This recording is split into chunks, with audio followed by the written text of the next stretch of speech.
that has been repeated over 200 times in Jewish-owned media throughout the last century, and long before Hitler even was born, and long before National Socialism even existed. After the war, Soviets put that totally absurd figure.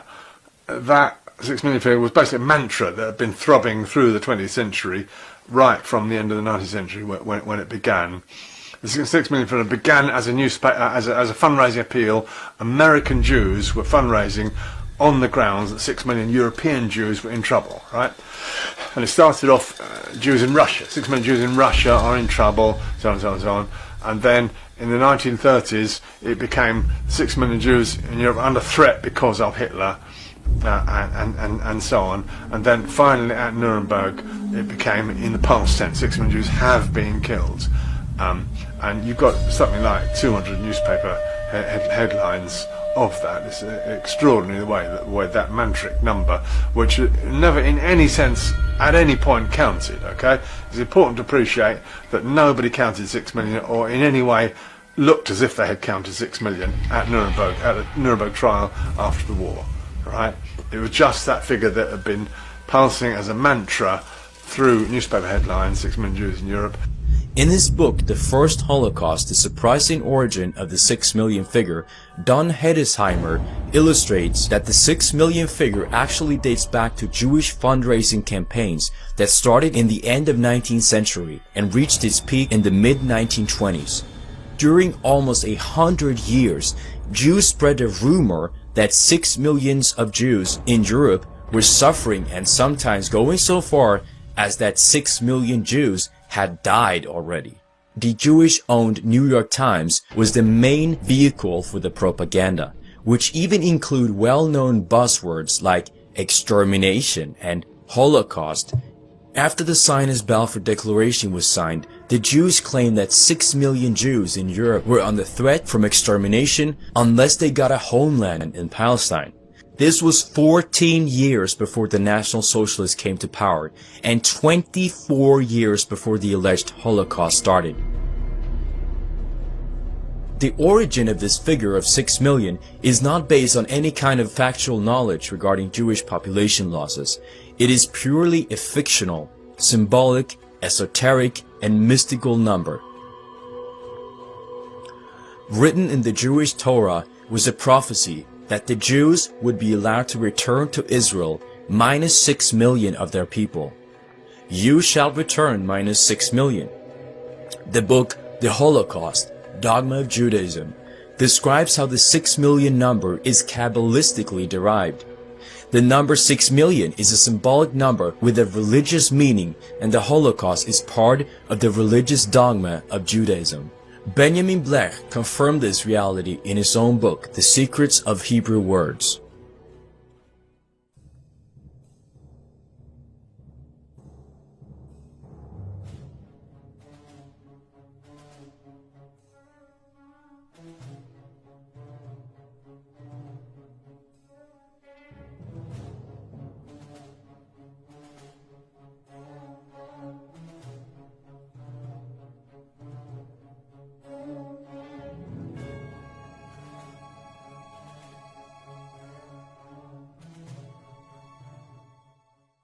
The actual Holocaust stories comes from two sources: the captured high officials of the National Socialist Party that were coerced and tortured during the Nuremberg trials, and the actual Jewish survivors that came out of those concentration camps. These Jewish testaments range from gassings, Jew-eating bears and eagles in cages, vaporizing 20,000 Jews near Auschwitz with atomic energy, torturing and killing Jewish prisoners to the tempo of specially composed Tango of Death, steaming Jews to death like lobsters at Treblinka, electrocuting them to death, musical camp dogs ripping Jews who played false in the orchestras to death, homosexuals being tickled to death, geysers of Jewish blood, Jews being made into lampshades and soap, carts on rails that threw Jews into the ovens directly, Nazi masturbation machines, and yeah, additional testaments that were given are just as ludicrous.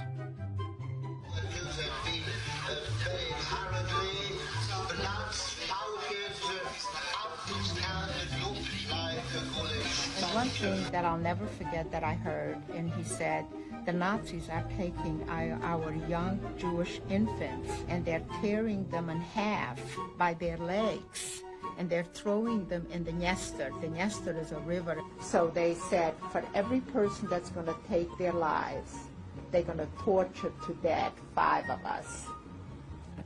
Then they punished us. For every man that ran to the wire, they took 100 inmates and they killed them in front of everybody.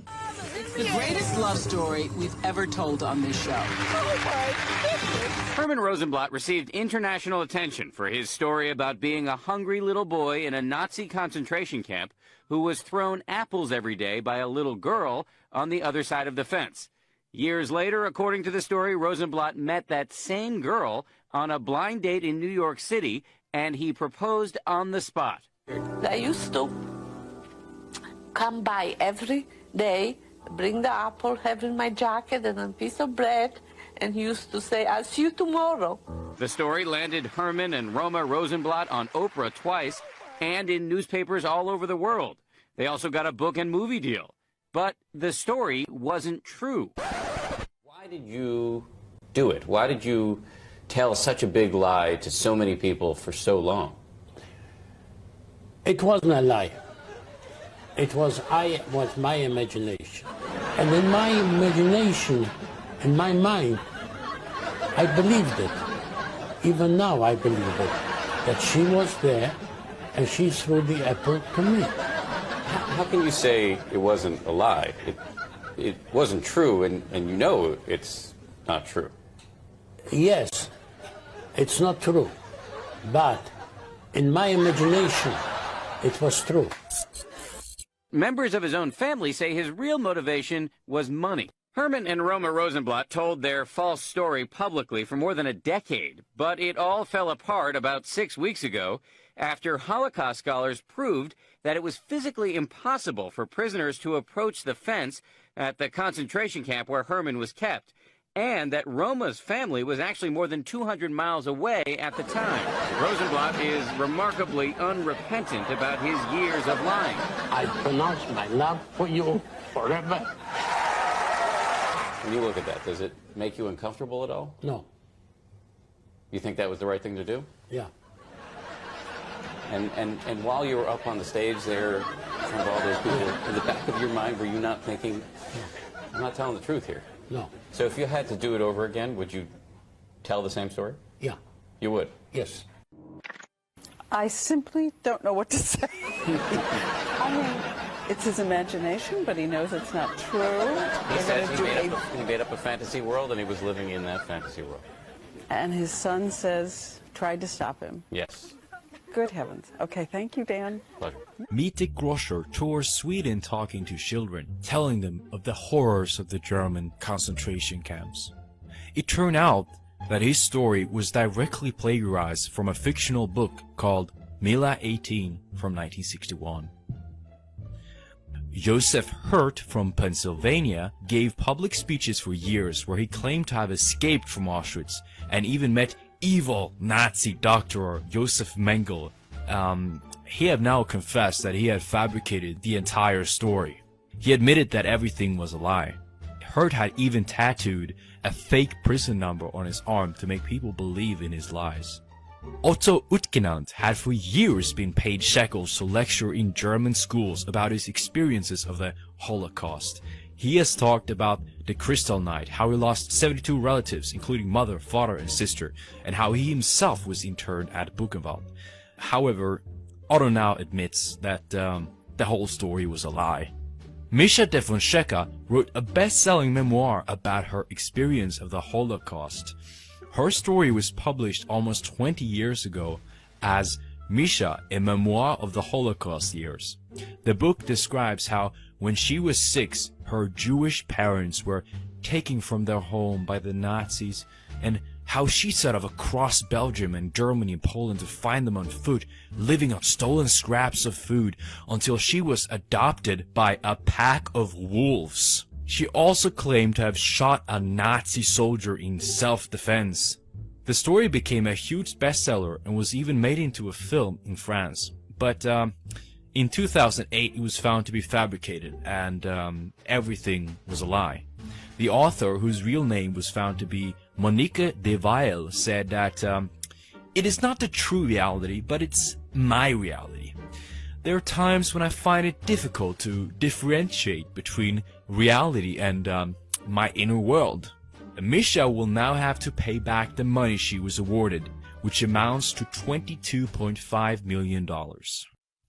Elie Wiesel has told us for 50 years that while at Auschwitz he was tattooed on his left arm the number A7713.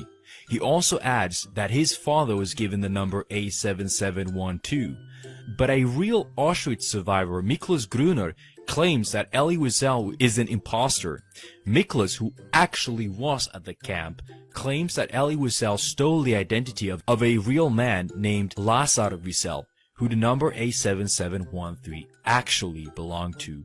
First of all, if you look at his arms, Elie Wiesel does not have a tattoo. The number A7712 actually was given to a man named Abraham Wiesel, Lazar's older brother. Elie Wiesel never claimed that he saw any homicidal gas chambers. Instead, he claims that he witnessed evil Germans throwing Jewish babies in gigantic flames leaping up from a ditch. But this has also been debunked by scientists, historians, and engineers. Auschwitz was built on a swamp with a high water table, which made it impossible for bodies to have been burned in ditches. Not to mention that it was impossible for human bodies to be totally consumed by flames in this manner because of lack of oxygen. Miklas, however, says that he never saw any ditches where children were burning. Elie Wiesel explains that some events do take place, but are not true. Others are, although they never occurred. In 1986, Miklas Gruner met Elie Wiesel in Stockholm. Miklas thought that he was going to meet Lazar Wiesel. But after the meeting, Miklas said, "I was stunned to see a man I did not recognize at all. He was not my fellow prisoner." Miklas also was surprised that Elie couldn't speak Hungarian, but spoke